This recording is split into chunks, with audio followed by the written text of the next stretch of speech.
Hello students, welcome to my channel bloom with botany. Last lecture में हम लोगों ने एरोबिक रेस्पिरेशन के सारे स्टेप्स कंप्लीट कर लिए थे। हम लोग ने बात की कि जो रेस्पिरेशन होता है उसका पहला बेसिक कॉमन स्टेप जो होता है that is glycolysis for both anaerobic as well as aerobic respiration. फिर हमने बात की कि अगर उसे एनारोबिक मोड को चूज करना है तो वो सेकेंड स्टेप में एंटर कर जाता है that is fermentation. But if it is undergoing aerobic respiration तो फिर वो माइटोकॉन्ड्रियल मैट्रिक्स में जाता है, वहां उसका लिंक रिएक्शन होता है, then it enters into a cycle that is Krebs cycle and finally electron transport chain and oxidative phosphorylation। यहाँ तक की सारी बातें हम लास्ट लेक्चर में कर चुके थे। आज हम देखेंगे इसी का पूरा एक crux and this is most important topic for you with respect to this chapter. यहाँ पे हम देखेंगे कि कैसे हम कैलकुलेट करते हैं कि एक ग्लूकोज मॉलिक्यूल अगर एरोबिक रेस्पिरेशन में एंटर कर जाए तो कैसे रेस्पायर होता है, कैसे ऑक्सीडाइज होता है और कितना एटीपी का प्रोडक्शन होता है। तो इसको हम कहते हैं respiratory balance sheet. Step by step देखेंगे कि कहाँ कहाँ एटीपी प्रोड्यूस हो रही है, किस किस मेथड से प्रोड्यूस हो रही है। तो स्टार्ट करते हैं with respiratory balance with respiratory balance sheet। Respiratory balance sheet। अब हम स्टेप बाय स्टेप बात करेंगे कि क्या क्या एरोबिक रेस्पिरेशन में होता है, कहाँ कहाँ होता है और उससे हमें कितना एनर्जी आउटपुट मिलता है। तो एरोबिक रेस्पिरेशन का step number one is glycolysis. Glycolysis कहाँ होता है? साइटोप्लाज्म। क्या होता है ग्लाइकोलिसिस में? One glucose is converted into two molecules of pyruvic acid। और क्या एनर्जी आउटपुट मिलता है हमें? 2 ATP and 2 molecules of NADH2। Now this 2 ATP is by substrate level phosphorylation और इसे हम कहते हैं डायरेक्ट एनर्जी। इसे कन्वर्जन की जरूरत नहीं है। जैसे हमने सीखा था कि इलेक्ट्रॉन ट्रांसपोर्ट के थ्रू NADH2 और FADH2 को कन्वर्ट करते हैं ATP में, पर इसको कन्वर्ट करने की जरूरत नहीं है। So it is direct energy. So this ATP is substrate level phosphorylation or direct energy।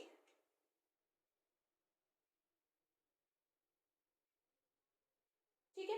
Now this is the step number 1। ये step number 1 है। सब लोग अग्री कर रहे हैं इस चीज से। अब अगर ये एरोबिक रेस्पिरेशन की बात हो रही है और अगर ऑर्गेनिज्म यूकैरियोटिक है, so this pyruvic acid will enter mitochondrial matrix।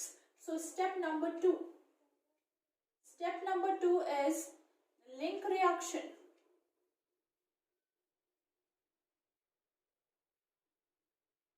Site mitochondrial matrix।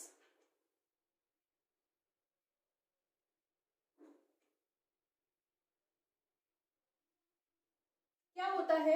यहाँ पे 2 पायरुविक एसिड है तो 2 pyruvic acid will be converted into 2 molecules of acetyl coenzyme A और यहाँ पे जो एनर्जी प्रोडक्ट निकलेगा दैट विल बी 2 NADH2। और भी बहुत सारी चीजें होती हैं, फिलहाल we are concerned with ATP and NADH2 only. Step 2 है साइट, इसका माइटोकॉन्ड्रियल मैट्रिक्स है। अब ये acetyl coenzyme A will enter a cyclic pathway and that is Krebs cycle। So step number 3 is Krebs cycle, जिसको हम citric acid cycle या TCA cycle भी कहते हैं and the site is again mitochondrial matrix।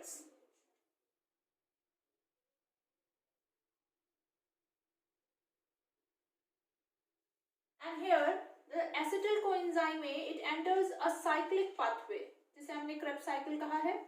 And since 2 acetyl coenzyme है तो 2 बार Krebs cycle चलेगी। अब क्योंकि एक Krebs cycle का प्रोडक्ट होता है 3 NADH2, 1 FADH2 and 1 GTP और क्योंकि ये साइकिल इंटू 2 हो रही है तो ये सारे प्रोडक्ट्स इंटू 2 हो जाएंगे, ठीक बात है। तो अब हमारे पास जो टोटल प्रोडक्ट हो गए वो क्या हो गए, 6 NaDH2, 2 FADH2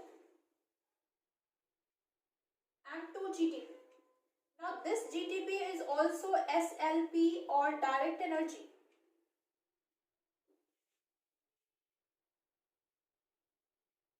ठीक है। Now अब होगा last step. Last step is electron transport system or and oxidative phosphorylation. So step number 4.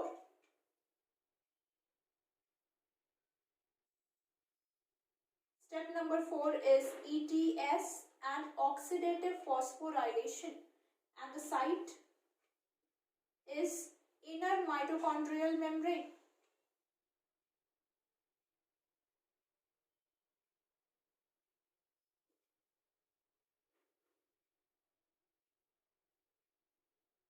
We all know that कि यहाँ पर NaDH2 और FADH2 का कन्वर्जन हो जाता है, ऑक्सीडेशन हो जाता है, एंड द फॉर्मूला यूज्ड, मैंने आपको लास्ट टर्म पे फॉर्मूला बताया था कि कैसे हम कैलकुलेट करते हैं। Formula used for calculation is 1 NaDH2 will yield 3 ATP and 1 FADH2 will yield 2 ATP। तो यहाँ हमें इस फॉर्मूले का इस्तेमाल करके ये जहां जहां भी NaDH2 है और FADH2 है उनको कन्वर्ट करना होगा।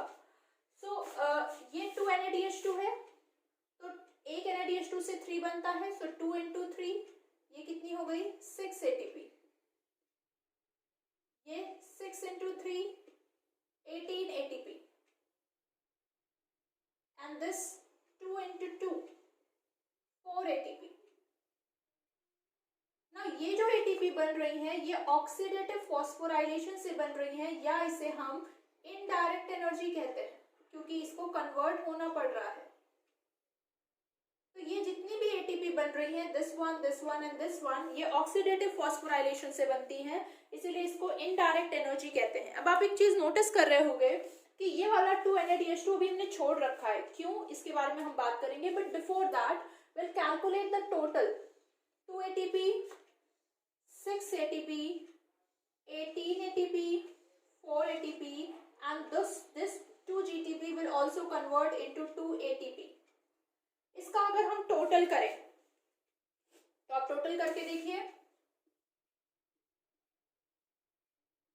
it will be 32 ATP।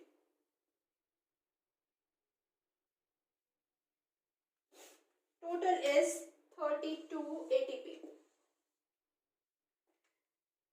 यहाँ पर अभी हमने एक ये वाला छोड़ रखा है, क्यों छोड़ रखा है, क्योंकि ये साइटोप्लाज्म में है और अगर इसे ETS में पार्टिसिपेट करना है, इसे ऑक्सीडेटिव फॉस्फोराइलेशन करना है तो इसे माइटोकॉन्ड्रियल मैट्रिक्स में आना पड़ेगा, लेकिन अभी ये कहाँ है, साइटोप्लाज्म में है। बाकी सारी चीजें माइटोकॉन्ड्रियल मैट्रिक्स में थी लेकिन ये वाला साइटोप्लाज्म है, तो इसे आना पड़ेगा माइटोकॉन्ड्रियल मैट्रिक्स में कन्वर्ट होने के लिए।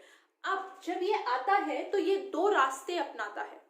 एक रास्ते में इसका पर NaDH2 1 ATP कम हो जाता है, वैसे कितना बना रहा है 3 और एक कम हो गया तो कितना बनेगा 2, सो 2 into 2 4 and total plus 4 will be 36।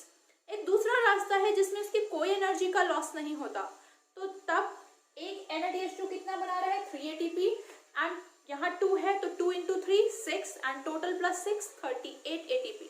इसीलिए हम कहते हैं कि या तो 32 बनती है या 38 बनती है। ये चीज मैं अभी आपको लिख कर भी दिखाती हूँ। एक बार मैं दोबारा ये सारी चीजें समझा रही हूँ, ध्यान से समझिए कि एरोबिक रेस्पिरेशन में सबसे पहला step is glycolysis, where glucose is converted into 2 pyruvic acid and energy के टर्म्स में there are 2 ATP and 2 NaDH2।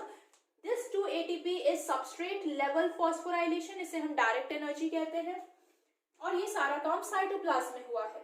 Next, ये पायरुविक एसिड माइटोकॉन्ड्रिया की मैट्रिक्स में आ जाती है, वहां होता है link reaction where it is converted into 2 molecules of acetyl coenzyme A and the product is 2 NaDH2. Then this acetyl coenzyme A enters Krebs cycle which occurs twice because there are 2 acetyl coenzyme A. This is the product of one Krebs cycle, ये 1 Krebs cycle का product है और क्योंकि Krebs cycle 2 बार हो रही है इसलिए हमने इसको 2 से मल्टीप्लाई कर दिया, तो हमारे पास टोटल हो गया this 3 into 2 6 NaDH2, 2 FADH2 and 2 GTP. This 2 GTP is again substrate level phosphorylation or direct energy, so it is directly converted into 2 molecules of ATP. And the rest, this NaDH2, FADH2 and this NaDH2, they all are in mitochondrial matrix. So they need to undergo electron transport system and finally into oxidative phosphorylation, that is indirect energy. तो अब हमने formula लगाया conversion का कि एक NaDH2 से 3 मिलेगी और एक FADH2 से 2 मिलेगी, तो हमने सब में इसको मल्टीप्लाई कर दिया, 2 into 3 6, 6 into 3 18 and 2 into 2 4, और फिर हमने सारा टोटल कर दिया। लेकिन हमारा ये बच गया, क्यों बच गया? क्योंकि ये ATP में तब कन्वर्ट होगा जब ETS करेगा, और ETS तब करेगा जब माइटोकॉन्ड्रियल मैट्रिक्स में होगा, लेकिन अभी तो ये साइटोप्लाज्म में है, तो इसको कहाँ आना पड़ेगा? माइटोकॉन्ड्रिया की मैट्रिक्स में, और वहां आने के लिए वो 2 रास्ते चुनेगा। तो यहाँ तक सारी चीजों को एक बार देखिए, these are very important steps and this is how the energy is calculated, and then I'm going to tell you about the path that is taken by this NaDH2 molecule.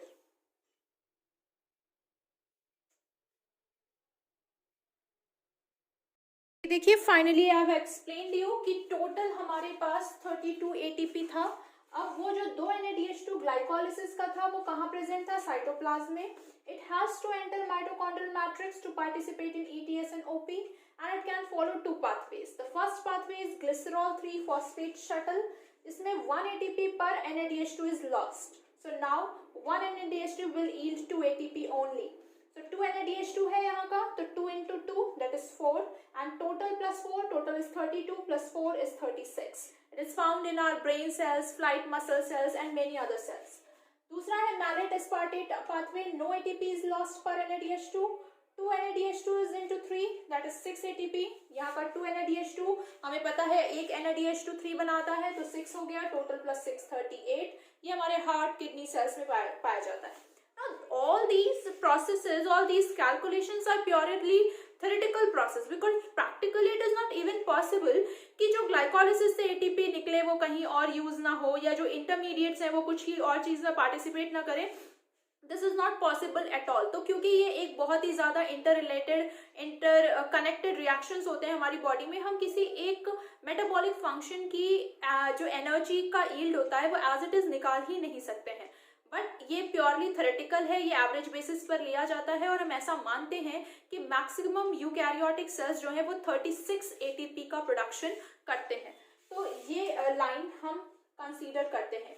तो अभी हमने देखा कि 36 भी हो सकती है और 38 भी हो सकती है, लेकिन मैक्सिमम यूकैरियोटिक सेल्स जो हैं वो 36 ATP का प्रोडक्शन करते हैं। प्रोकैरियोट्स में माइटोकॉन्ड्रिया तो होता नहीं है, तो वहां ये लिंक रिएक्शन क्रेब्स साइकिल कहाँ होगा?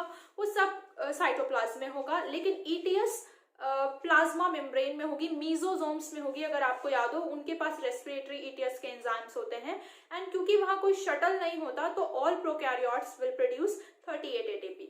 Since we are studying about the respiration in plants, तो आपको प्रोकैरियोट से रिलेटेड क्वेश्चन आता ही नहीं है, आपको सिर्फ यही क्वेश्चन कैलकुलेट करने के लिए आते हैं। So this is all about the respiratory balance sheet and how come we calculate कि एक ग्लूकोज मॉलिक्यूल से 36 ATP बनेगा या 38 ATP बनेगा। This is all about this lecture। अगर आपको यहाँ तक किसी भी तरह की कोई दिक्कत हो तो मुझे कमेंट सेक्शन में बताइए, और अगर आपको ये लेक्चर अच्छा लगा हो तो प्लीज़ लाइक कीजिए, शेयर कीजिए और सब्सक्राइब कीजिए। Thank you.